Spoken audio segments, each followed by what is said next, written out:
Hi, Roger. So, I finally got a chance to look at the match from the other day against Benneteau. I didn't get to see the whole match because a lot of it isn't available, but I got to see 2 whole sets of it, and I have to tell you, first of all, you deserve so much amazing credit for the way you handled yourself throughout that entire match. You were absolutely phenomenal. Absolutely. Like, mentally, you were amazing. I saw nothing on your face. You had the ultimate poker face. Let me just see what this is. I'm sorry. Excuse me. It's computer nonsense. I thought I was trying to say my battery was dying, so I apologize, but you had the ultimate poker face on. You were just amazing. I can't even, I run out of words. Phenomenal, amazing, magnificent. Oh my gosh, astronomically just superior. In your resolve was sick. So I just really want to take a moment to acknowledge like how amazing your resolve was throughout that match, like how cool you stayed. And again, it reminds me of kind of years ago I saw this movie. I think it was the Hunt for Red October or something, which I really quite like that movie when I was younger.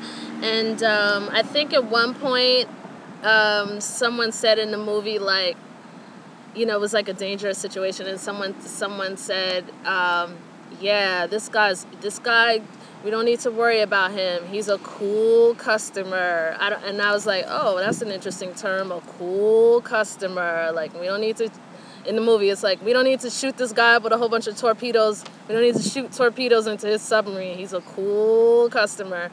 And that's like how you were. You were like a cool customer. You know what I mean? Like, even being behind, being down, you were just terrific. So I really want to take a moment to really rave about this, because I wonder if you've had a chance to just, like I said in my other video, like let it seep into your bones, like that win. So just a credit to that. And something that was also really wonderful, there were a couple of times, like I said, I saw the last 2 matches in their entirety, and there were a couple of times where Benneteau was making a play that I sort of flinched at, but you were totally unflinching, and I'm so glad you held your ground, because you, like, checked me in my mind. Like, that's right, don't flinch, play the point. You know what I mean? Like, I flinched, but you were unflinching, and it was amazing. It happened at least 3 times. I can't talk about what point it was, what 3 points it was on, but it was amazing. I love how you really just stood your ground and you won the point. I don't think that maybe there was one time where you didn't win the point or whatever, but you really stood your ground. And I'm just, as a fan, like, this, it reminds me of another movie too. It reminds me of like Steve Martin in Dirty Rotten Scoundrels, which is like another one of my favorite movies, where he's like, he's like in the south of France, and he's talking to Michael Caine, another actor, and Michael Caine is like, okay, well, what do you want? You're a scam artist. What do you want? You're trying to blackmail me. What do you want? And there's this beautiful view of the Mediterranean Sea, and then Steve Martin goes, this! I want this! Like, he was just saying, like, the whole Mediterranean view, the beautiful, scenic, luxurious lifestyle. He's like, this! And so when I saw you playing that match with so much resolve and just so, precise focus, and just being completely unwavered, it was amazing. I mean, this is what, for me, like, I freaking aspire to. This is what, like, it inspires me to see in people and see the greatness, because I know that you can do this. You could take this so far, Roger. Like, this is just the start. So I'm like stupid excited, as you can see. And you know, just like Steve Martin said, you know, what do you want? What do I want as a Roger Federer fan? This! I want this! You know what I mean? All right, so enough of that. I mean, one day I'm gonna probably explain, you know, why I'm so much of a Roger Federer fan. And you know, for one thing, I just really believe in excellence. You know, I respect excellence, and I respect people who excel. And you know, I just feel like I have, you know, and some people may say that this is really cocky or something to say, but as I get older, like, sometimes you just really have to say what you're good at. And I just feel like I've always really known when someone has potential that's flourishing, and especially in sports, particularly in sports, but someone, you know, I've been able to see, like, better than other people, like people who haven't been able to see the potential in someone. I've been able to see, and I've seen it unfold, like, you know, for years in my life, I've seen things unfold, you know, to validate my thinking. And so I just really acknowledge and embrace, like, my ability. And I could really see, you know, getting back to you, like, I could really just see you, like, just continuing to hone into your mental state, your mental fortitude, and just really take this to another level, because your skills are there. Your skills are there, you know, and you typically are beating these guys. And I was just reading a whole bunch of forums and stuff like that, talking about stuff. And I mean, look at the Australian Open again, 2012. You know, you took the first set off of Nadal. You know, you kind of like psyched yourself out of that match. A lot of people believe, like, a lot of people are saying that on the forums. And then look at the U.S. Open last year, like, with Djokovic. You know, we won't go back and talking about that, but, you know, imagine if you were playing stuff at every point back then, or you were that same Roger Federer from Friday in those matches, like, you know, you know. And I'm just glad here, like, fully freaking supporting you, man. I just want to curse right now. I am effing supporting you, letting you know you can beat these guys. You know what I mean? It's not going to be an easy price, but you can take these guys down. You know, you can take them. You can absolutely take them and run with this. So, you know, it's the second week of Wimbledon, and I'm just asking, like, what, you know, what are you on reset right now? Like, how do you want to approach your second week of Wimbledon? You know, and I have all of these notes. Unfortunately, I'm gonna have to kind of be a little bit unprofessional here. Yeah, I just want to say one last thing. I'm sorry. Let me just jump back to your performance on Friday.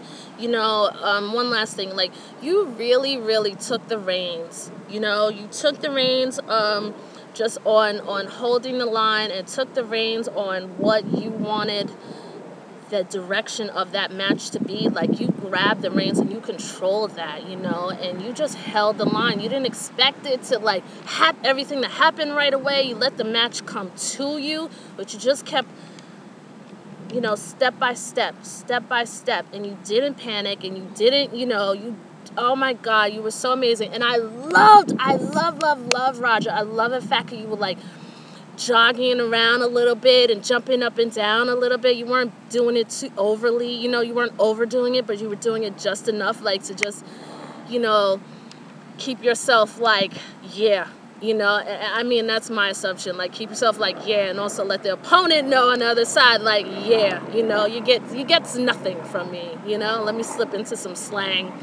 Let's slip into some English slang there. You get nothing from me, okay? You have to earn every single thing if you think you're winning this, sweetie. So that was just great. I mean, it took the reins on sustaining, like, your focus was unwavering, you know, and your resolve, and you were just you were just absolutely phenomenal, you know. And I just really want to make sure I sit here for a couple minutes to just really talk about that. Like, absorb it if you haven't. Like, don't let any part of your mind or body go, okay, that was Friday. you know, just really sit in that for a second. Like, I held the line. I stood the heat. I had the, you know, that guy had my feet to the fire. I didn't pull away. I didn't go away in the night. I didn't sail off in the night. I didn't allow him to dictate. I stood my ground. You did. And I'm telling you, there were times where I flinched, you know, again. There were just times where I was like, ooh, you know, and you stood right there, like right in the face of the storm. Like, you didn't back off, and you took the point, and you hit the ball, you know what I mean, successfully. That was another thing too. Like, I didn't even check what your unforced errors were, but I imagine like you know, the whole situation was really, really fantastic. I mean, because you were just playing so confidently. You were hitting the shots that you should be hitting. I mean, it was just great, Roger. So I know, you know, it's just time. Like, that was just, you know, that was just a little, you know, sort of like getting the wheels turning on the bike. It's like now you're in full blast. It's the second week of Wimbledon, and now it's just kind of like you're ready. You know what I mean? Just ready in general. So getting in again to the second week of Wimbledon, which is taking me, 11 minutes to get to. You know, just, I think one of the things that's important to look at is, you know, again, how do you want to go into the second week of Wimbledon? What's your intention? You know what I mean? How are you going to, what are you promising yourself in adversity? Because the second week is something different from the first week, obviously. I am not telling you anything you don't know already, but some of the stuff that works on people, you know, some of the guys who are the first week guys, and oh, did I just say that? Ugh, I hate like superioristic terminology like that. But you know, a lot of the lower ranked players who don't get to sort of claw their way into the second week, certain things work on them that don't work on the second week guys. You know, here I go again with that superioristic term. Ugh, can't shake it. So, you know, it's just important, obviously. I know you're probably doing this already, but I'm just throwing it out there anyway, just in case. And again, you know, I probably, especially when it comes to the technicalities of tennis, I'm sure, you know, you're massively more knowledgeable than I am. So, you know, if I'm throwing anything out there, just you know, it's not making a comment that you don't know anything, obviously. So, you know, just really looking at, like, how will people be stepping up their game? You know, like, who has a stake in what this week? You know what I mean? And how will people be, you know, stepping up their game against you because they know you have a huge stake in this? You know what I mean? They know that you have a chance, you know, particularly Djokovic, you know, some of the fuel for him will be that, you know, you have a chance to take away his ranking. You know, you have a chance to get closer to his ranking. You have a chance to win Wimbledon because you're, you know, this is grass season and this is a strong surface for you as well. So how will he, you know, he as well as other players be, you know, that will be a very much so fuel for them to really start stepping up their game. And so how will you translate that into, you know, mentally on the court when you feel them playing intensely against you or whatever, just translating that into it being their own story and not anything that's a comment on you playing well or not well. You know what I mean? Like, how will you keep your mental resolve? Like, just knowing that, you know, the way that they're playing, whether they're playing intensely or hard, you know, you just know they're acting out of their own desperation. So it's really good to know, like, how these people are going to be motivated. What moves are they going to take? What moves are they going to take to try to cover their own weaknesses that they feel you exploit? And just to be really aware of that, like, to come in, and this stuff, Roger, is like, you know, common sense 101, I'm sure, but it's really good to, like, just bring all of that back to basics thought process to this, because again, this is Wimbledon. This is the time right now. Like, you really want Wimbledon 2012. You really want this. So you know, it's good to really start looking at these things again. Who has the biggest stake here? You know what I mean? You do. How's that going to make other people react to how, you know, it's like, oh my gosh, you know, I got to get on the court. Let me tighten my crap up. You know what I mean? Like my forehand's been a little sloppy. Let me tighten that up, because I know Federer wants that 7th title. Federer wants, you know, that 17th slam. Federer is going to really fight for this. He hasn't had a slam in 2 years. You know, Federer. So, it's going to be a lot of fuel in other people's tank. But how are you going to also not have your brain equate that when people are playing against you with desperation and intensity, not having your brain like equate that into something like, oh my gosh, you know, I'm not, you know, getting anything against these people, or, oh, they're playing intensely. Like, that's just really a good thing to put out there, even though mentally right now after Friday, I know you can just roll these guys. You know, it's not to say that it's going to be easy, but I know you can hold out and do it. The other thing is that, you know, Djokovic's desperation. You know, Djokovic and some other players, Del Potro, who's still hanging about. I think Berdych is out.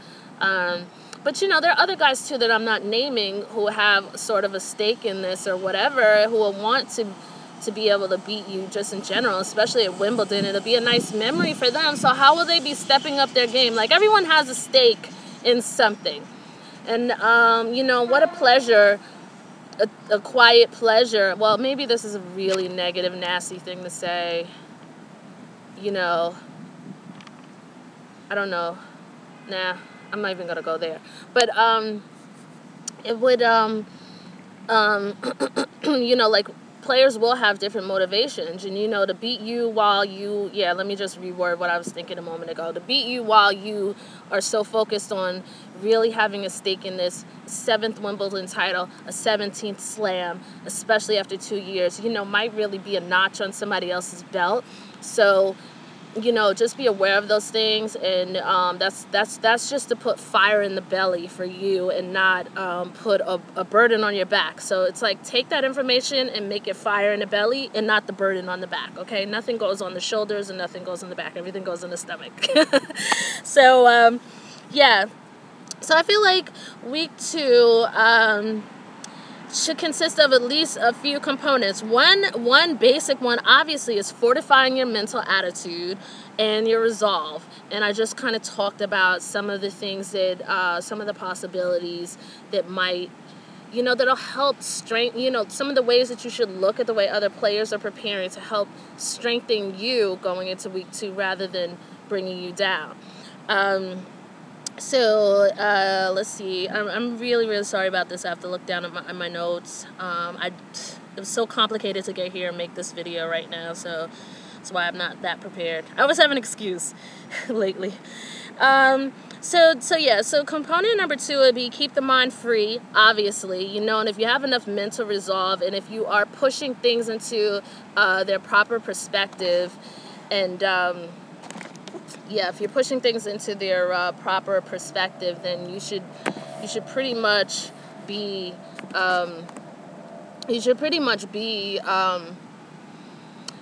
you know, converting data into fire in the belly and you know, getting it off of your back, as opposed to, you know, like, data, you know, Djokovic is going to be working extra hard, like, okay, you know what? I know that. I know what's there, so I know what I need to do, you know, rather than going, oh, you know, it's going to be tough, like, stuff like that. Like, I know I need to prepare. I know other people are going to be trying to play hard, and I know you already kind of know these things, but it's just how are you processing them, you know, and how is it feeding your game and your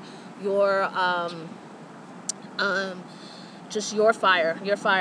All right, so, so fortifying that, keeping the mind free. Like, as long as your mental attitude is the way it was on Friday and better, you know, your mind is going to be free to hit the shots that you need, you know, and no one on the other side of the court is going to break you down with their desperation of wanting to hold on to number 1, or their desperation to want to get past the quarterfinals, or their desperation for the first time to want to get in a semifinal, or their desperation to defend points from their semifinal points from last year or whatever. So, and not slip in their own rankings. So just understand understanding that and converting that data in the right way so that it's not a burden, but it's more of a fire. Like, I know what's going on. I know where you're coming from. It has nothing to do with me and my game. You know what? I'm just going to keep holding the line and playing every single point.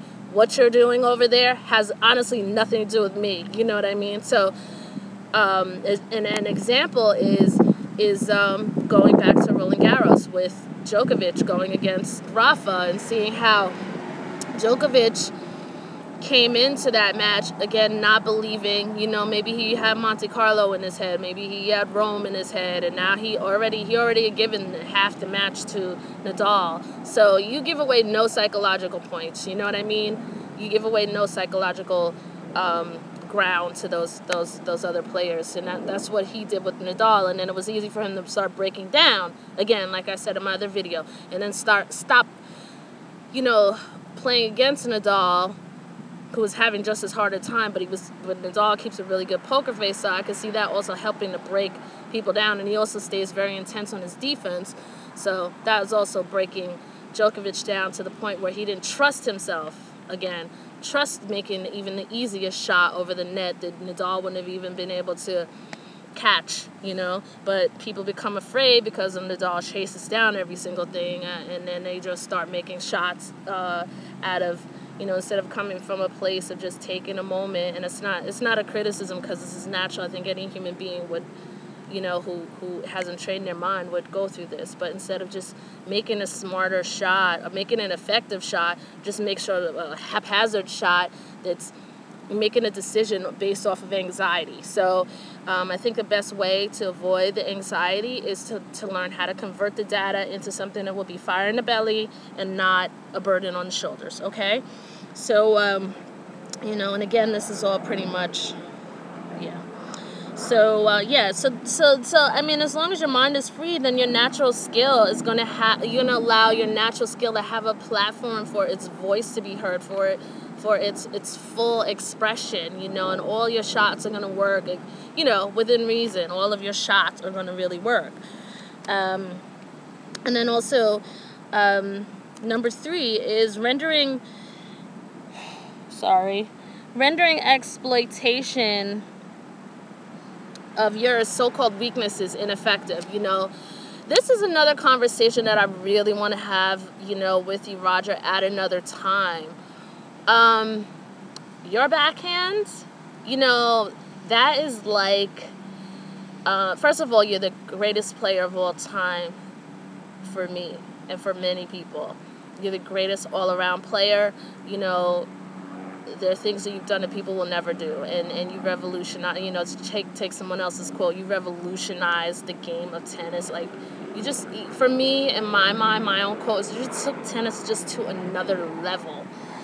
But, you know, now these guys are, like, adapting to your game, and I've said this a million times in my videos, but, you know, there is an issue with you, Roger, like, that a lot of fans and a lot of people who even aren't your fans see, like, it takes a long time sometimes for you to sort of change, and I think people get the feeling that it's sort of like, you know, someone said online, like a bullheadedness, and it's not for me to just not insult you or anything, but it's just something to put out there, like, so that you can look at it and just see whether or not, you know, like, hey, you know what? Something hasn't been working time and time again, and time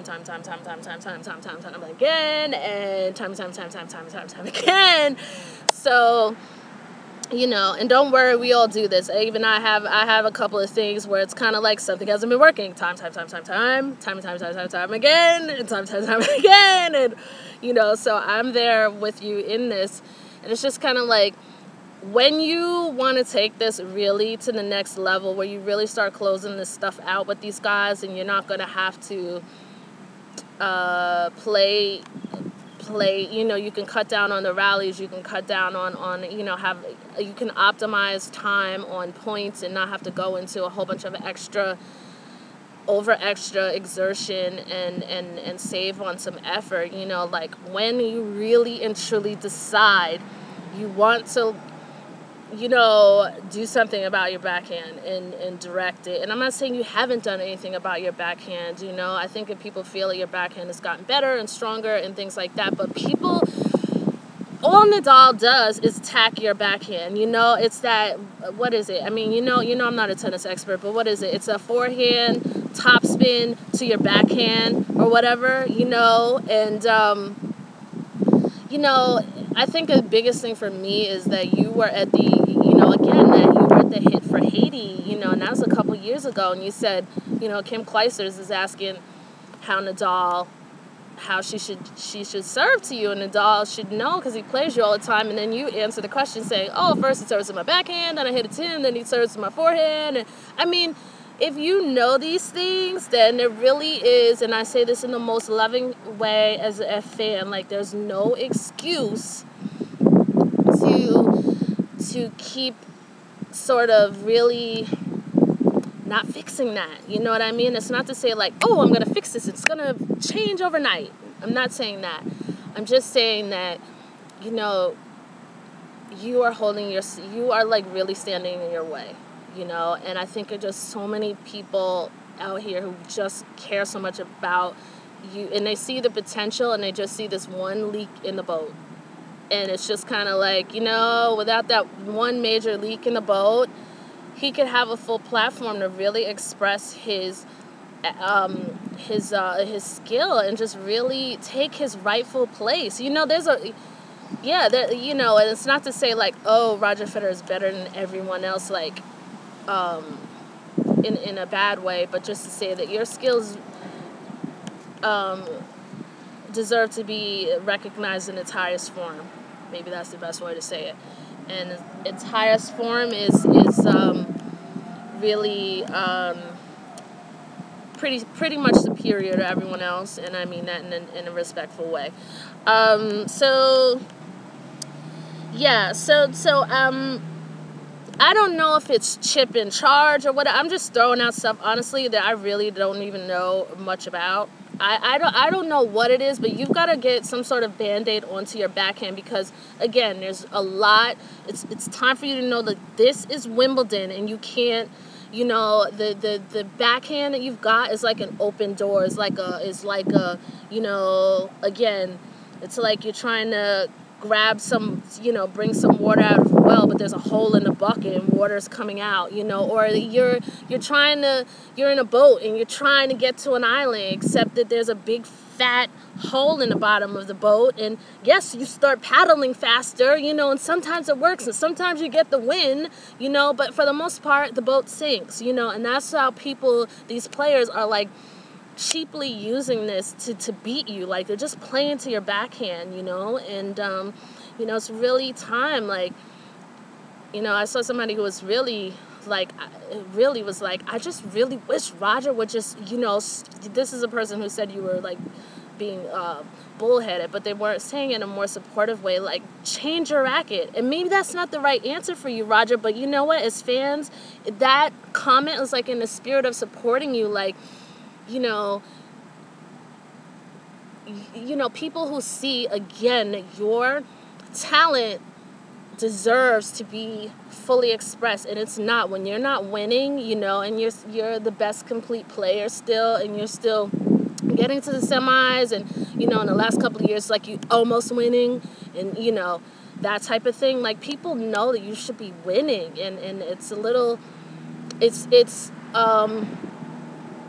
somehow disorienting when you don't see the talent being able to have that platform to be fully and properly expressed. It's kind of like someone shoving maybe like a square into a circular peg, or a circle into a square peg, or something like that. It's just not right. You know what I mean? So that's where all of this is coming from. So, I mean, if you're really going to take all of this, like, you've really got to start, putting something into the backhand. I just really hope that I didn't, like, piss you up, but it's just from a place of really caring, because that, honestly, that hasn't changed enough, and it's just way too easy for Rafa to just take advantage. And it's like, it's a couple weeks ago, and Rafa was talking about, I think it was Almagro's game, and he was like, well, he's pretty complete, and he's pretty complete in a lot of ways. It's not like I could sit there and just say, oh, let me serve to his backhand. He's gonna mess up. You know, this is what Rafa's saying. I was like, I know that he's like talking about Federer, and I don't mean that he was like talking about you, like putting you down, but I'm just saying like this is his thinking in order to win. And that's a cheap shot, you know what I mean? I'm not saying for him it's good, it works. I'm not dissing Rafa. I'm just saying it. You know, why should somebody even be able to just freaking cheaply keep serving to your backhand in order to win? Like, you know, come on. And then get totally freaking deconstructed by other players. You know what I'm saying? Which, oh, I've been holding his back for a really long time. But I guess I should say it. I should tell you really quickly this story. This year I was going to go to London. I was trying to find a place to stay in the Wimbledon and SW19 area. I've met this really nice girl who actually happens to be from Spain, and she has some relatives who live in exactly in the SW19 neighborhood. And so we all pretty much started talking and trying to see like if I could just sort of save some cash and by just staying with them. And I do like administrative services and stuff like that. So either that or maybe watching their child, or I also cook. I really love to cook, and I feel I do that pretty well. Like, people like my cooking, et cetera, et cetera. Anyway, so I kind of held back, you know what I mean? They're like Rafa fans. I kind of held back on that. I sent them some of my videos from 2011. I hadn't even made as many videos as I did now because I think that was way back in like February. Unfortunately, London wasn't able to happen. Wimbledon wasn't able to happen. But definitely sometime soon in the future, like, it's my dream to get myself to Wimbledon to see you and see you play live and some other players. So anyway, I've been holding back from really talking about Rafa, and I'm just thinking about this girl, Mariona, who's probably going to be like, oh my God, this girl's talking so bad about Rafa. Like, but you guys know I really love Rafa, but I'm just saying, like, Rafa actually, you know, like, look at 2009, the U.S. Open 2009. Like, Del Potro completely deconstructed Rafa, and I haven't even really thought of that word until I saw what was happening on that court. I was like, Nadal's getting completely deconstructed here. I felt like the Australian Open 2000, I think it was 2011 or whatever, whenever he was playing, Monfils was kind of, you know, if Monfils was like really serious about tennis, I'm sorry, you know, because I feel like him and Tsonga sometimes, they just get on my nerves because they're not serious, and I'm sorry, you know, désolé to my French friends over there, no disrespect or anything, but I'm just saying, like, sometimes the two of them are just like off into another world, even though Tsonga seems to have gotten serious. I don't know what's going on with Monfils, if he was like injured or something. I just kind of checked out a little bit on him. But you know, and then Murray too, you know, that year that Nadal had retired or whatever, like, Murray was really like owning Rafa. And I'm just going to say it, like, there are just times where Rafa just gets completely neutralized, you know, and then the Rosal, oh my God, like, I just saw some of that match yesterday, I'm not laughing. Oh my God, I don't know why I'm laughing, I swear to God, because I'm laughing now, but I never laughed during the match or anything like that. I swear, I was kind of hurt, like, oh, I was kind of offended. He was like doing all of that stuff to Rafa. I was a little bit like, what? But that match was crazy. I'm just saying, like, the way that Rafa's game can get neutralized and completely deconstructed by people is very interesting, and for me, it's something that is definitely doesn't happen to a Roger Federer. You know, like, for me, I feel Roger Federer, there are a lot of players who have, you know, a lot of these guys are bigger, you know, you're like 6'1" or 185 centimeters, whatever it is, and, you know, a lot of these guys are 6'2", 6'3", and they you know, they've got longer arms, they've got longer legs, so they've got a lot more reach, you know, like, even dealing with Djokovic, I think Djokovic is 6'2", that's an inch on you, but his arms are probably like a little bit longer, you know, at least a half an inch longer, which means his reach, you know, is a little bit longer, and his legs are long, a little bit longer, so that's like probably 2 more inches or whatever to be able to reach your balls, your shots, and yeah, it's just like, you know, you now require, since already you're like a 6'1" guy or whatever, and I feel like a lot of guys they produce a lot more power, generate a lot more power. Not that you don't, but just, overall a little more consistently, I guess you could say. They generate a lot more power. So I just feel like your game, that's like also a vulnerability in a way. But you know what? You still manage to really kick ass, having issues with the backhand, having to deal with people who generate a lot more power and stuff like that, and who are taller, legs are longer, arms are longer, who are able to get to your balls, your shots easier. So, just consider all of this. I kind of went off on a tangent, really. I don't know what the hell's going on. I mean, but it's normal, isn't it? So the last one is, like, obviously dismantling opponents' strong suits. Like, really just get back and focusing on dismantling these opponents. And then just, as you do their strong suits, like, just dismantling it. Like, where can you get, even if you have to do cheap little micro changes in order to throw people off and get them to commit errors or whatever. And I'm not saying play dirty, that's something different. I'm just saying, like, what are small things, going into the second week of Wimbledon, like, really sit down and do your homework. Like, if I go against a Del Potro, if I go against this person, like, what are the small adjustments I can make to throw them off that'll win me a point here, win me a point there, win me a point here. Because in the end, with you guys who are all so talented, it's just a couple of points difference. I hear Djokovic say that all the time. You hear Rafa say that. Oh, with us, sometimes you win, sometimes you lose. Just a matter of a couple of points. I've heard them say that, and I'm sure you've said it too, but I've really heard them say that over the last couple of months. So, it's like really about sitting down and thinking, like, what can I do? What micro changes can I do that will bring me the point? And there was even a shot the other day that maybe I'll try to find in I don't know. I don't know if I can do it. But there was a shot the other day where Benneteau hit the ball to you, and he was in the right side of the court, and you went and hit the ball straight down the line on the left side. But it didn't have that much speed on it, so he was able to get to the ball and hit it back to you. You hit it back, I think, and then he got it back to you. You got close to the net, and you ran up to the net and hit it back. But then he was able, but by that time you were over to the right-hand side of the court, and then he just kind of got that extra ball and hit it over to the left. And it was like so much really good effort for you. Like, you were on top of everything. But I feel like, just even choosing the times if possible. And I know, like, maybe sometimes I'm like demanding stuff of you, but I think it's kind of like a natural mental thing when you have someone like you who's been winning so much. You just kind of expect that, again, you could just put in your order, like, Roger Federer, can you do this? And then Roger Federer will just deliver it.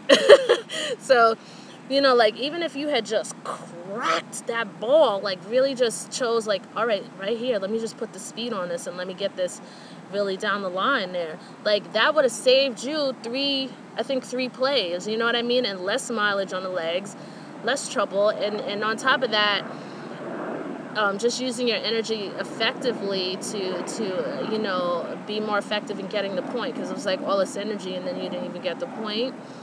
So, like, even small things like that, like, sometimes I feel like even taking the ball early, like, sometimes I sit home and I see a ball coming in a little bit slow, and I'm like, ooh, he could step in on that and just crack that thing over here, you know what I mean? Like, what micro adjustments can you make?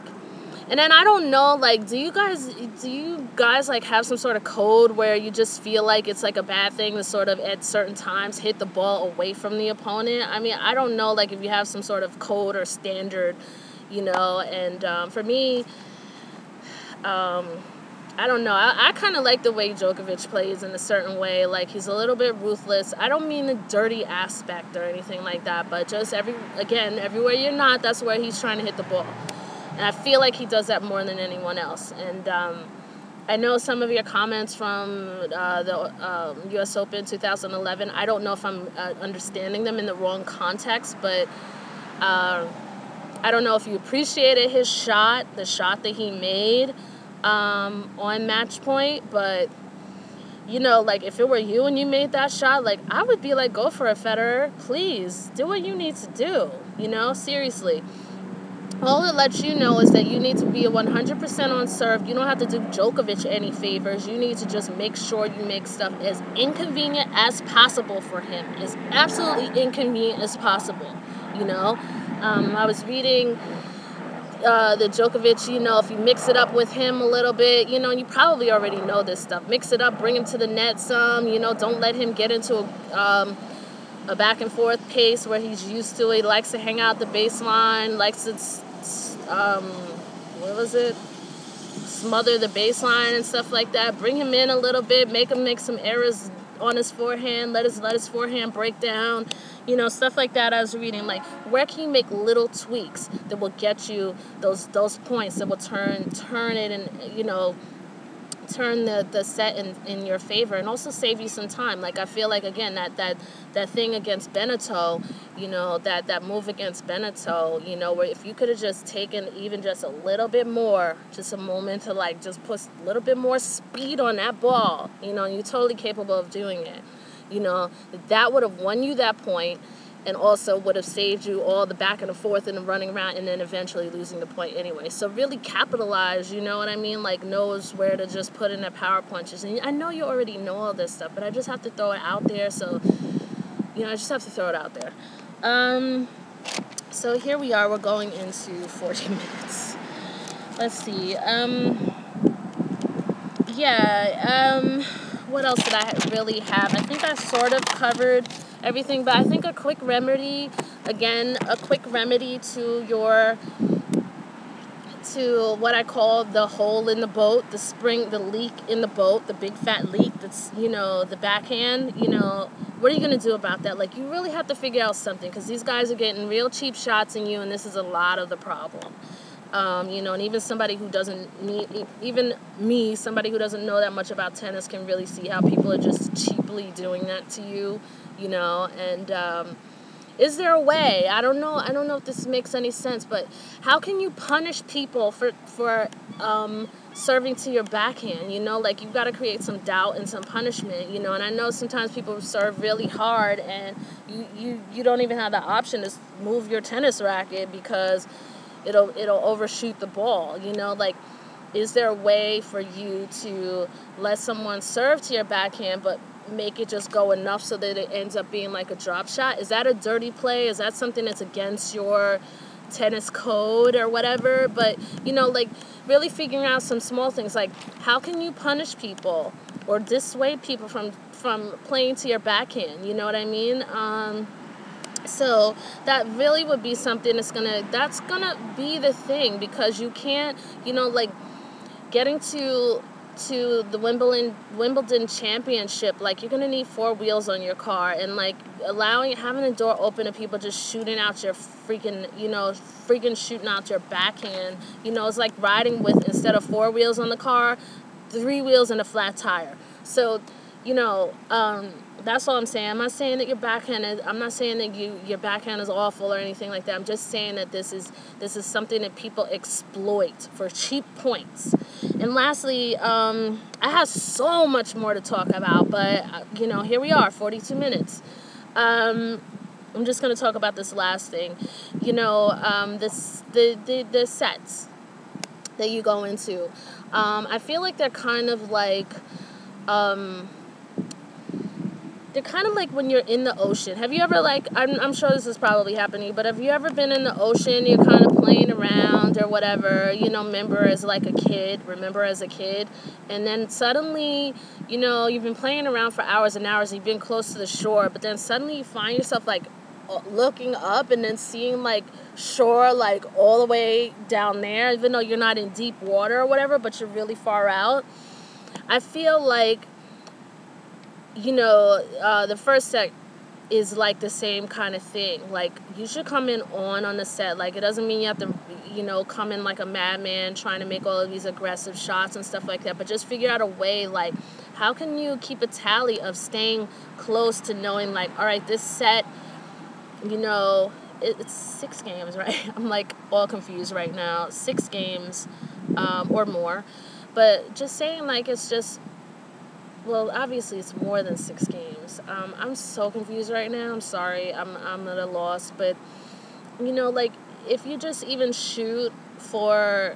I'm not even going to try to argue with my brain to sort through that right now. I'm just going to, like, stay stuck on stupid a little bit and just sort of talk my way through this. Like, if you are... You know, you guys are playing 3-3 or whatever. Like, as soon as you get to that third game... It's not even the third game, you know? It can't be, because it's like 1-1, 2-2. Maybe it's like a 6th game or whatever. As soon as you know that you get to, like, that 6th game, could you do something like, you know, just turn it up? You know what I mean? Like, turn it up and just really apply some points there and get the break, you know what I mean? And let me stick this in too really quickly too, like, you know, your breakpoint conversion. Like, how can you really get successful in overturning that, knowing that you could pull 40 points off, you could pull yourself up to 40 off someone's serve, and you know, but you just need that last bit. Like, know those cheap shots or whatever, or the ways that are going to throw somebody off at the last minute so you can convert. Like, those are the things that you really need to not allow to go, oh, well, someone else is just playing really good tennis. Like, I don't care, and I say this in a really good way, like, people who just stop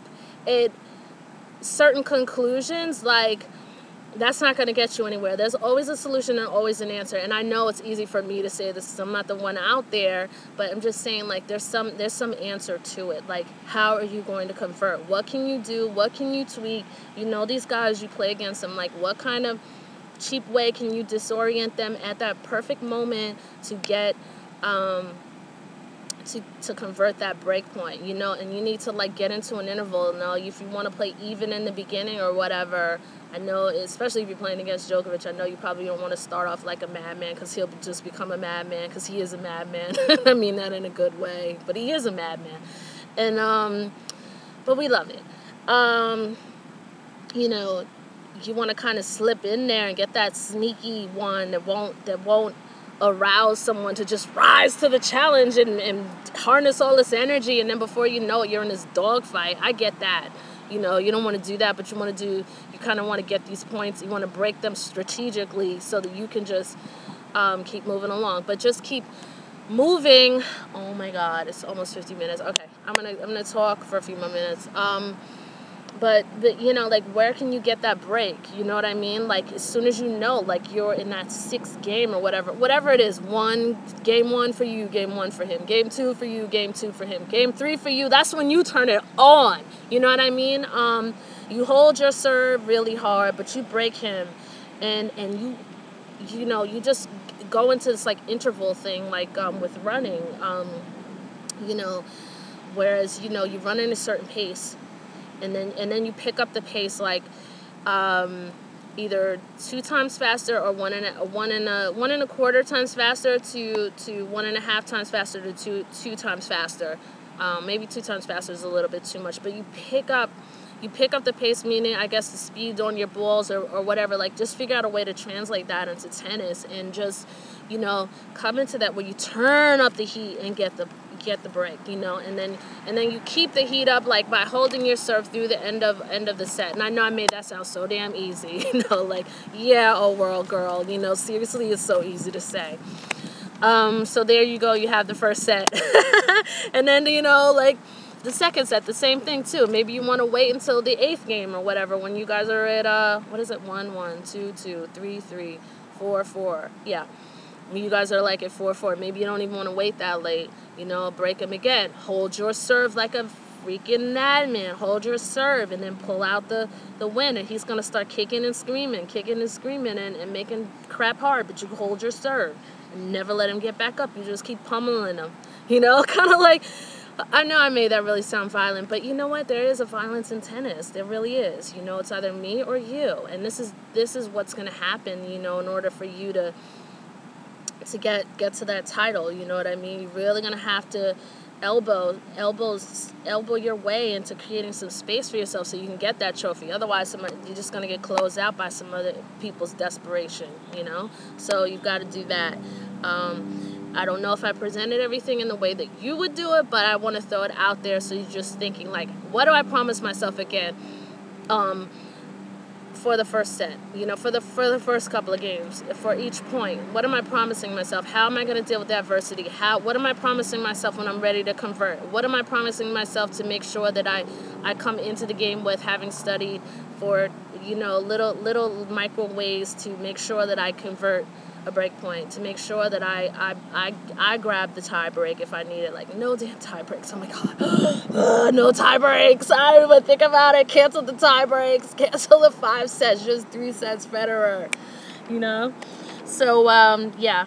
But here we are, 49 minutes. And, yeah, I'm just going to go ahead and just enter some notes in. But, yeah, that interval thing as far as track is concerned is very powerful for me, and it also brings up your stamina as well. It's a way to really bring up your stamina. You probably already know that. You know what? I bet you the people have, you know, that doing that intervals thing is in your game, where you're playing at a certain level, and then you're playing at a fast pace for like 5 minutes, and then you come back down to the previous level, and then you bring up the intensity again. And I just think, you know, like, don't find yourself out to sea like that little kid in the ocean years ago. Like, really pay attention. Like, hey, you know what? This is the first set. Like, I need to, like, really lock this crap in. Like, I don't want to let stuff... I don't want to be in a tide and somebody else's tide and end out to sea. I really want to have a paddle in my boat and let the other person be out to sea. Like, I want to pull it in. I don't want to end up at a tie break, you know? And I know these things are, like, easy to say, and that's why I'm saying... make sure you are, like, taking the time to study these guys, to understand, like, what you can do to optimize your performance and disorient them and make things inconvenient for them. You know, like, you just study the little things, you know. And I think I'll talk a little bit more about that later. But for now, I'll just say, au revoir, bonne journée. Have a good day, Roger, and have a wonderful week. I'm going to try to make another video. I hope I can do it. Take care. Bye-bye.